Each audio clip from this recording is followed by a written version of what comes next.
আরে অনেকদিন হয়ে গেল কারেন্টের বিল দিচ্ছে না। উনি কি শুরু করেছে? হ্যাঁ, 1 বছর হয়ে গেল কারেন্টের বিল দিচ্ছে না। ফোন করে দেখি তো। হ্যালো, হ্যাঁ দিদিভাই, আপনি শান্তি সেন বলছেন তো? হ্যালো। হ্যাঁ দাদা, আমি শান্তি সেন বলছি। হ্যাঁ দিদিভাই, আপনার অ্যাড্রেসটা একটু বলুন তো। কেন দাদা, আপনি কে বলছেন? আমি ইলেকট্রিক অফিস থেকে বলছি। আপনার 1 বছরের বিল আটকে আছে, কোনো খেয়াল আছে? হ্যাঁ, আপনার অ্যাড্রেসটা বলুন। ও, আমার এতদিনের বিল আটকে গেছে, আমার তো খেয়ালই নেই। হ্যাঁ দাদা, আমি তো বাড়ি নেই। হ্যাঁ দিদিভাই, আপনার বাড়ি থাকতে হবে না, আপনি শুধু অ্যাড্রেসটা বলুন, তাহলে আমাদের হবে। ও, আমি আপনাকে অ্যাড্রেসটা বলি আর আপনি এসে টুক করে লাইনটা কেটে দিয়ে যান। আপনি তো ভালো প্ল্যানই খাটিয়েছেন। হ্যাঁ, এইবার চাঁদু লাইনে এসছো।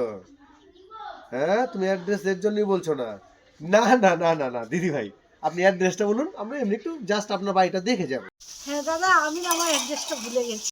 ও, এখন নিজের অ্যাড্রেস নিজে ভুলে গেছেন?